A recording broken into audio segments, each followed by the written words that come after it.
Hello friends, welcome back to our new channel gaining knowledge. आज हम फिर से किस स्टडी का दूसरा वीडियो लेकर आए हैं। पहला वीडियो आई थिंक आप सबने देखा ही होगा और बहुत सारा प्यार मिला आप सबका। एंड आज हम और किस स्टडीज करने जा रहे हैं, बिजनेस स्टडीज क्लास 12 कॉमर्स से related. So let's get started. Question number 1, उसके आगे हम कंटिन्यू करेंगे तो उसके अकॉर्डिंग क्वेश्चन नंबर 5 हमारा है। The marketing manager of Surya bulb limited fixed the targets for all his sales executives and gave them all the possible authorities to achieve it. They were asked to submit to him their performance report at the end of the month. All of them did the same. On the receipt of the report, the expected and the actual result of the sales executives were compared. On this basis, planning for future was done. The sales executives also wrote in their report that what the expectation of the customer from the company were.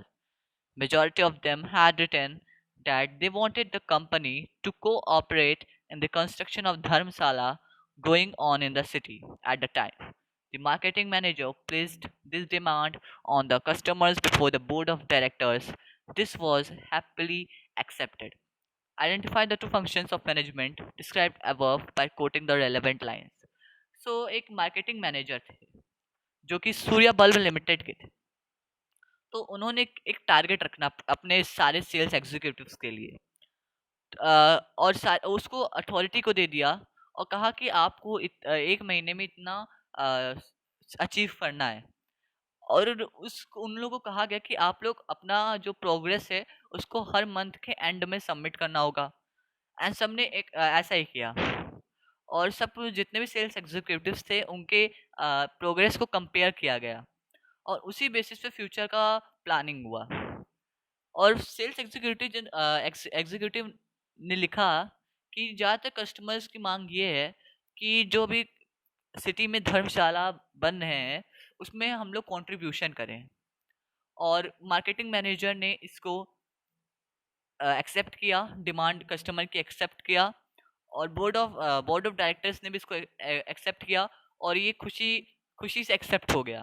तो इसमें हमें बताना है कि management ने क्या क्या describe किया है और रिलेवेंट लाइन को कोट करने हैं। The marketing manager of Surya dash right to achieve it. The marketing manager of Surya right to achieve it. Okay, organizing, उसको ऑर्गेनाइजिंग करना था, उसको अचीव करना था उसको। On the receipt controlling sales executives were compared. I think आप सबको question समझ में आया होगा। ओके, आपको समझ में आया होगा। So next move to next question. So next question है हमारा कि mister Saurabh, who is an MBA, has been appointed at the post of general manager in Saregama Limited Company. Just after his appointment, he took a decision to set up a chemical plant near to the residential colony. The chosen location to set up the plant was favorable for many reasons to the company. After some time, another important decision to the amount of charity being given annually to educational institutions and religious institutions was withdrawn, giving the justification that it was an unnecessary burden on the company. More emphasis was given to the share of company in the market and research of modern procedures. Apart from this, a long-time labor dispute was resolved by taking a balanced decision. क्या हुआ कि mister Saurabh थे जो कि MBA किए हुए थे। ठीक है, एमबीए थे, एक कंपनी में एमबीए थे, सॉरी, एक कंपनी में एमबीए थे। और वो अपॉइंट हुए जनरल मैनेजर के पोस्ट पर। उस कंपनी का नाम था सारेगामा लिमिटेड। ओके, तो उनके अपॉइंटमेंट के बाद उन्होंने सोचा कि वो अपना एक केमिकल प्लांट लगाएंगे रेसिडेंशियल कॉलोनी के पास। और वो उनके लिए बहुत बेनिफिशियल भी था।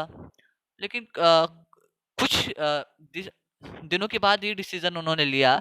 जितने भी चैरिटीज में वो चैरिटी देते थे, जैसे कि रिलीजियस इंस्टीट्यूशंस पे, एजुकेशनल इंस्टीट्यूशंस पे, वो नहीं देंगे। क्या कहा कि नहीं, ये एक हमारे लिए एक बर्डन है, ये बस हमारे लिए एक बर्डन बनती जा रही है।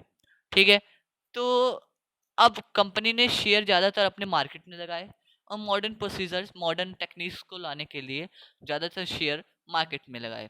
तो पहला क्वेश्चन ये है कि हमें बताना है कि मिस्टर सौरभ ने क्या फॉल्ट किया। और दूसरा है कि अगर सही है मिस्टर सौरभ, तो फॉल्ट किस कंटेक्स्ट पर है और उस मिस्टेक को कैसे अमेंड किया जाता है, उसको सही कैसे किया जा सकता है। हाँ, ये तो सही बात है कि मिस्टर सौरभ ने बहुत बड़ा फॉल्ट किया, क्योंकि वो सोशल ऑब्जेक्टिव्स जो मैनेजमेंट के हैं उसको नज़रअंदाज कर रहे हैं। और दूसरा, उन्होंने 2 इश्यूज़ के बारे में सोचा नहीं, दूसरी बार 2 बार सोचा नहीं, दोबारा सोचा नहीं, दैट इज़ केमिकल प्लांट। किसी रेसिडेंशियल कॉलोनी जहाँ पे लोग रहते हैं, लोगों का घर है, वहाँ पे कोई भी केमिकल प्लांट लगाना मना है। और दूसरा चीज़ है गिविंग चैरिटी। अगर ज़्यादा चैरिटी देंगे, ज़्यादा डिस्ट्रीब्यूट करेंगे अलग अलग प्लेसेस पे, उतना ही इनका एडवर्टीजमेंट होगा, उतना ही इनका प्रोडक्शन बढ़ेगा। ठीक है, ये 2 चीज़ हुए। अब चलते हैं हमारे दूसरे क्वेश्चन पे। इस क्वेश्चन हमारा है कि कोई डिफरेंस है planning, organizing, staffing, directing, controlling of various organizations such as school, club, restaurant and steel plant. तो हमें बताना है कि कौन से कैरेक्टरिस्टिक पे ये मैनेजमेंट के कौन से कैरेक्टरिस्टिक पे ये केस रिलेटेड है। तो मैं आपको बता दूं कि इसमें कोई डिफरेंस नहीं है। Planning, organizing, staffing, directing, controlling of various organizing such as school, club, restaurant और स्टील प्लांट, इन सब में कोई भी डिफरेंस नहीं है। जहाँ तक बात करें फंक्शन की, सब एक ही टाइप के फंक्शंस परफॉर्म करते हैं, एक ही टाइप के ऑर्गेनाइजेशन है और सिमिलर मैनर में परफॉर्म करते हैं। Okay, understand. एंड ये केस रिलेटेड हमारा, नेमली वो बहुत बड़ा केस, ये हमारे मैनेजमेंट का बहुत बड़ा कैरेक्टरिस्टिक है, that is management is all pervasive. Okay, understand carefully. एक बार मैं फिर से आपको एक्सप्लेन कर दे रहा हूँ कि आपसे पूछा गया है कि planning, organizing, staffing, directing, controlling of various organization such as school, club, restaurant और स्टील प्लांट में इन सब में कोई डिफरेंस है? नहीं, इसमें कोई डिफरेंस नहीं है। आपको ये आंसर देना, नहीं इसमें कोई डिफरेंस नहीं है। और सारे चीज जो फंक्शंस परफॉर्म हो रहे हैं वो सिमिलर मैनर में परफॉर्म हो रहे हैं। जितने भी ऑर्गेनाइजेशन, सब में सिमिलर मैनर में परफॉर्म हो रहे हैं। वो बिजनेस भी हो सकता है, नॉन बिजनेस भी हो सकता है। और ये मैनेजमेंट के उस कैरेक्टरिस्टिक, जिस कैरेक्टरिस्टिक पे बेस्ड है, वो है management is all pervasive. Okay, bye bye. I think you understand. Okay, very good. I think you have understand all these things. Okay, we will come for more videos from, please, then please like and subscribe it, because आपका support जरूरी है हमारे लिए. So bye bye, good night, thank you.